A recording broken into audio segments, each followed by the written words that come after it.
than last season, but they might just have enough to survive. We shall see. Arsenal against Coventry is live on TalkSport tonight. First two games of the Premier League season are live and only here on TalkSport. Don't miss tomorrow's weekend sports breakfast as Katie Shanahan and Tony Cascarino bring you a full preview of the opening weekend of the Premier League season. Look back on tonight's game as well, and you can hear exclusively from Leeds manager Daniel Farker, the Brentford manager Keith Andrews, and Crystal Palace's FA Cup and Conference League winning keeper Dean Henderson. Now we've got big games, of course, Arsenal, Coventry, and tomorrow lunchtime Hull City taking on Manchester United in the Premier League. 12:30 kickoff. We've got it live and exclusive on TalkSport. Our coverage starts at 11 a.m. The Hull striker Ollie McBurnie scored the winner in the playoff final to take Hull back to the Premier League.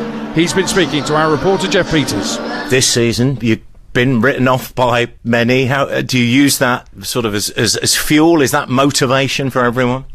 We're already relegated, aren't we, I think? Yeah, no, listen, I've had it before. I had it with Sheffield United the first season in the Premier League. You know, we were going to finish 20th, record points low and all these things, and we finished 9th that season as well. So, you know, it's been done before. We're just going to go in. You know, I think it kind of suits us having no pressure. You know, no one expects anything from us. You know, Saturday sums that up. You know, it's a free hit. Everyone's expecting us to get beat off Man United already. So we go out there, you know, no pressure, all the pressure on the opposition. We go out there and try and cause a few upsets.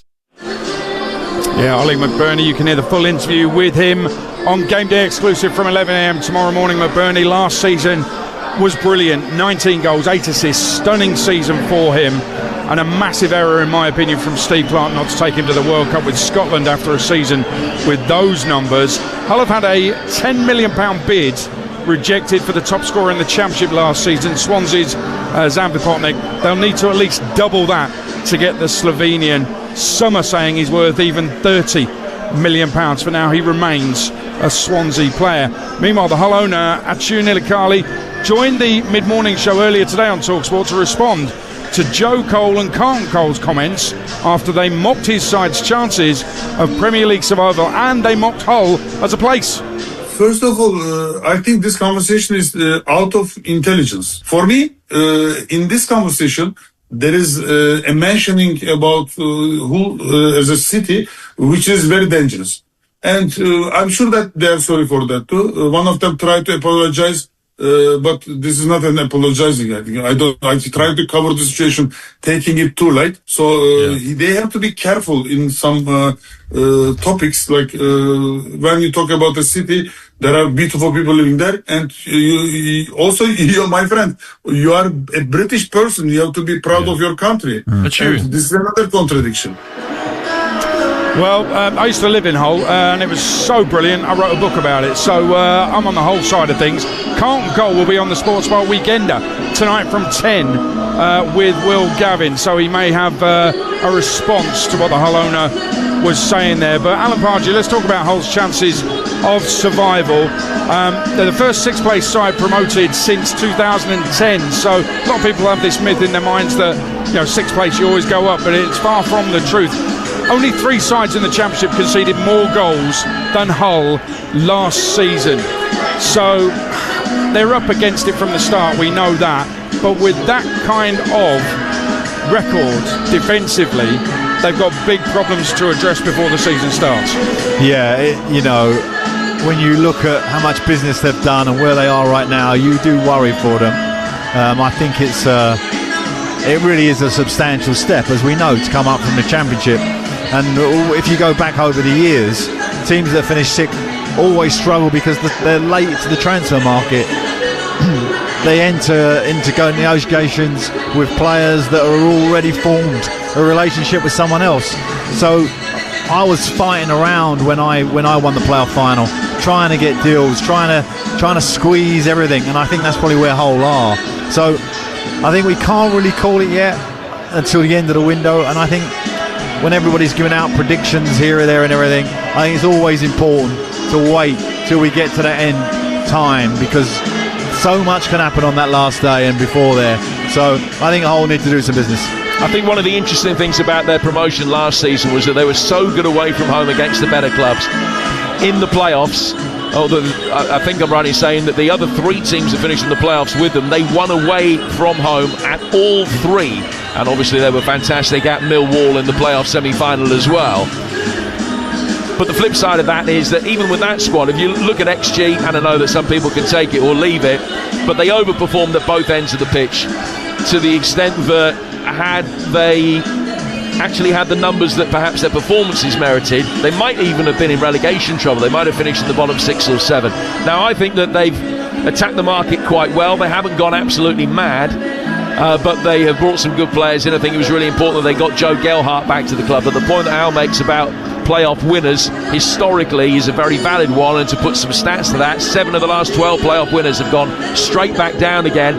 The last one, Sunderland, they finished 7th there in Europe this season, so that is what they will be trying to grasp hold of, Hull, as the beacon of light that can drive them forward. The one thing, I do like the owner, and I think he's one of those sort of people who's going to come out and defend his team, and it might, you know, when you get that internal kind of agenda that the world's against us, I think he's playing on that, and I think that's not a bad place to be. Yeah. You want to stay in the Premier League, galvanise them, siege mentality they call it. Hull against Man United. What about United? Michael Carrick about to start his first full season in charge, and he says Marcus Rashford is ready to play football ahead of his return to the club. It's pretty obvious since Marcus came back training with Cobby and Leach pretty much in Dublin, that he's come back fantastically well. You know, he's enjoying his football. He looks fit, he looks sharp, he looks strong, he looks ready to play football. So I've been delighted with him since he's came back. So Marcus Rashford, we're waiting to see on the team news, but he's been on social media hitting back at media coverage of his return to Manchester United. He needs to play football for United, doesn't he? Yeah, and he needs to play well. I mean, that side of the pitch is something that, you know, when he's on his game, there's no one better than him. You know, when he cuts in on that right foot, and on the odd occasion he goes down the outside, his left foot is really competent. It's okay, he can deliver good crosses. You know, let's be honest, I think the first part of the season, the first third, will tell us everything we need to know about Rashford at Man United. If he comes back like he can, like he should do, and like the messages Michael's given out about him, which are all positive at the moment, then he could get the old Trafford faithful back on his side, and he'd become a regular again, no problem. But on the other hand, he could easily sip out that team, and if he does, there'll be no coming back. Man United at Hull tomorrow lunchtime, live and exclusive and only on TalkSport. Join Rishman Chowdhury from 11 a.m. Steve Bruce, former United captain, former Hull City manager. He's on commentary on that one for us. And that's followed by me with Game Day Live. All the goals as they go in. I'll be at Ipswich against Sunderland, Stuart Pearce and Charlie Adam on duty as well. Pearce is at Forest Leeds. Charlie is at Everton against Crystal Palace. TalkSport 2 commentary of a derby in the Championship, West Ham against Charlton, and on Sunday West Brom Burnley, midday live and exclusive from the Championship on TalkSport 2, and Game Day Live with Sam Matchface, Mickey Gray, Perry Groves, Alex Crook from 1:30 on TalkSport. And there's a Monday night game as well, Fulham Chelsea live on TalkSport. You're listening to Kickoff on TalkSport with Sky Sports. Don't forget that with Now you can stream all the Sky Sports action flexibly in minutes, like Arsenal Coventry live tonight, stream via internet, terms apply. Kickoff here is at 8 p.m. Next we're looking more detail at Cov's return to the big time, 25 years in the making. Kickoff live on TalkSport with Enterprise Rent-A-Car. Whatever it is, we're here for it. They are still checking it. 5 minutes for a decision? Game's gone. Has it, Roy? Fans have been saying that since forever. The game's never gone, Roy. The goal's been given! Get it! Opt in and get a completely free bet to use on Accas with 5 legs or more this weekend with Sky Bet. Game's back. Football Accas only. Free bet expiry subject to respective offer details. Free bet stakes not returned or withdrawable. Eligibility restrictions and further TSCs apply. 18+. Gambleaware.org. Football is back and it's game on. Get the ultimate football coverage with the Sun's free pull-out goals. With expert opinion and tactical analysis, you get it all with goals. And with unrivaled news from the Premier League, EFL and Cup competitions, it has to be goals.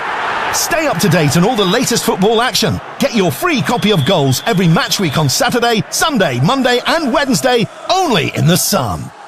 It's another day at Screwfix, and Mo Farah is learning the ropes. So, Mo, with Click and Collect, we get orders ready fast. So customers are out of here and back to their jobs in as little as 1 minute. What are you doing? Deep lunges. It's my warm-up. I need to be in peak condition for when orders come in. Love that intensity, Mo. Laser focused. You might even have what it takes to beat my PB one day. Back in the Mo. Click and Collect in as little as 1 minute. Screwfix. No stopping you. Incredible scenes.